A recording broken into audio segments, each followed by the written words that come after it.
En los análisis del suelo se encontró un gran número de partículas de arena triturada, que se denominan cuarzo de choque porque necesitan una enorme presión para formarse. Imagínese poner sobre su dedo gordo un peso equivalente al de 14 aviones Sukhoi Superjet 100 de última generación totalmente equipados.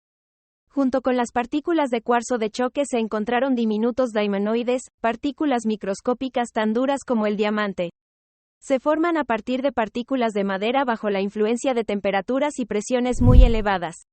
Además, en las muestras de suelo se encontraron esférulas partículas diminutas de hierro vaporizado y arena que se forman a temperaturas de 1590 grados Celsius, así como granos de iridio fundido, 2466 grados Celsius, platino, 1768 grados Celsius, y silicato de circonio, 1540 grados Celsius. De esto se deduce que la zona estuvo sometida a una fuerza con una temperatura y una presión increíbles. Entonces, ¿qué pudo ser? Los científicos cargaron todos los datos en un programa especial creado para simular las consecuencias de explosiones nucleares y colisiones espaciales. El resultado del tratamiento de los datos fue el siguiente.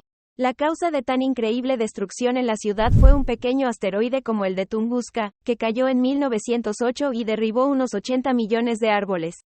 El programa calculó lo que estaba ocurriendo en Tol el Hammam y los investigadores se sorprendieron al reconocer en estos sucesos las famosas historias bíblicas. Cuando el asteroide entró en la atmósfera terrestre, su velocidad era de unos 61.000 kilómetros por hora. A una altitud de unos 4 kilómetros, el asteroide helado explotó. La potencia de la explosión fue 1000 veces superior a la de Hiroshima. Todos los que levantaron la cabeza para mirar la roca que volaba en el cielo quedaron cegados. Tan brillante fue el destello en el momento de la explosión. Exactamente como la leyenda de la destrucción de Sodoma. Una onda expansiva con una velocidad de 1200 kilómetros por hora barrió la ciudad, destruyendo absolutamente todos los seres vivos y no vivos. La temperatura se elevó a unos 2000 grados centígrados, convirtiendo lo orgánico en cenizas en un instante. Y al cabo de solo un minuto, la onda expansiva alcanzó la ciudad bíblica de Jericó, situada a 22 kilómetros de Tol el Hammam, y destruyó no solo las poderosas murallas de la ciudad, sino que también la redujo a cenizas. Y esto es muy parecido a la leyenda de las trompetas de Jericó, por cuyo sonido cayó la ciudad. Pero eso no es todo. Más de 100 asentamientos de la zona fueron abandonados.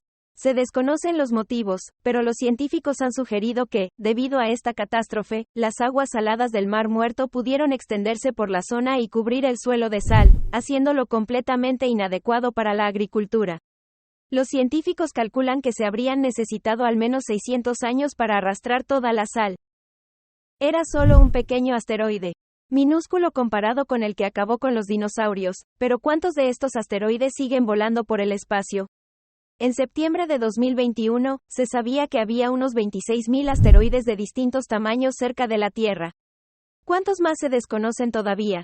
Las constantes observaciones del cielo estrellado aportan cada vez más nuevos descubrimientos. La ciudad de Jericó está situada en Palestina, en la orilla occidental del río Jordán. Ha sido calificada como la ciudad continuamente habitada más antigua del mundo. Rodeada de manantiales, Jericó ha atraído a la gente durante miles de años. Los arqueólogos han encontrado en ella una decena de estratos culturales diferentes. Los más antiguos datan de hace 11 milenios. La historia de la ciudad se remonta al 9º milenio a.C. Durante las excavaciones arqueológicas realizadas en ella se hallaron artefactos de la cultura natufiense del Mesolítico.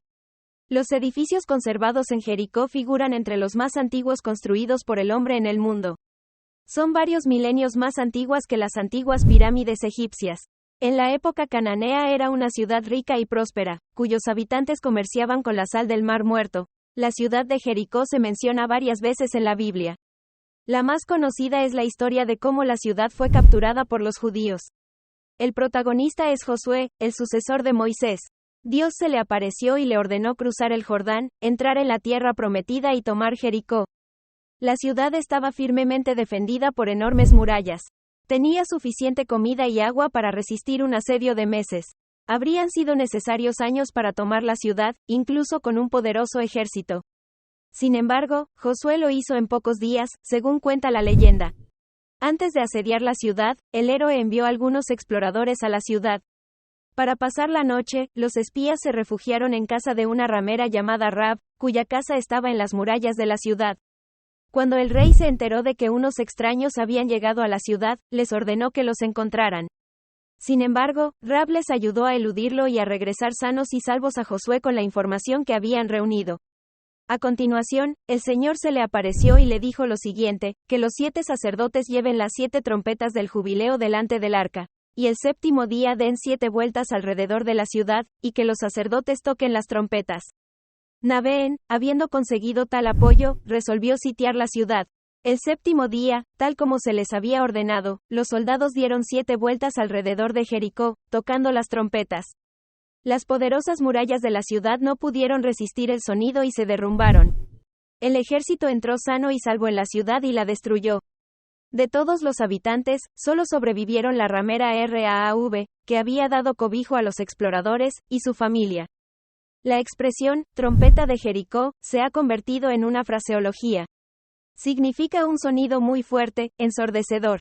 Por ejemplo, gritar como una trompeta de Jericó, es decir, ensordecedoramente, con todas tus fuerzas. La ciudad también se menciona en el Nuevo Testamento, concretamente en el episodio del ciego de Jericó, a quien Jesucristo devolvió la vista. Tras la caída de Jericó, Josué maldijo la ciudad, diciendo que nunca sería reconstruida.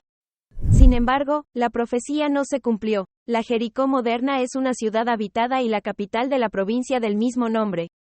Su población es de 20.000 habitantes. Algunos investigadores creen que la leyenda de la toma de Jericó tiene una base histórica y que la ciudad fue realmente destruida. Cierto, no por las trompetas, sino por un fuerte terremoto que se produjo poco antes de que los judíos conquistaran Canaán. Según los datos más recientes, la causa de la destrucción pudo ser la caída de un gran meteorito. La ciudad fue reconstruida varias veces, y luego volvió a ser destruida y sus habitantes fueron llevados cautivos. En el siglo 7 d.C. fue capturada por los árabes. Desde el siglo 13 hubo aquí un asentamiento musulmán, destruido en el siglo 19 por el gobernador de El Cairo Ibrahim Pachá. Hoy en día, la antigua ciudad de Jericó es un auténtico centro de interés para los arqueólogos. Se llevan realizando excavaciones desde mediados del siglo XIX, cuando Charles Warren exploró por primera vez Tel es Sultán. Este yacimiento arqueológico se encuentra a 2 kilómetros al norte del centro de la ciudad. Warren creía que este era el emplazamiento de la antigua Jericó, ya que contaba con el manantial natural más importante. Durante las excavaciones se encontraron restos de murallas. Este hallazgo ha generado una gran controversia. Algunos creen que confirma la leyenda bíblica de una ciudad con murallas inexpugnables que detenían a cualquiera que quisiera tomarla. Estos investigadores señalan que Jericó fue atacada e incendiada en algún momento entre los siglos XVI y XIV a.C. Kathleen Kenyon, especialista en arqueología bíblica, ha descubierto 17 murallas de la Edad de Bronce desde mediados del siglo pasado. Algunas muestran signos de destrucción debidos a terremotos o incursiones de tribus nómadas. También descubrió una torre de piedra de 8.5 metros de altura que data del octavo milenio a.C. Esto la convierte en una de las estructuras de piedra más antiguas del mundo.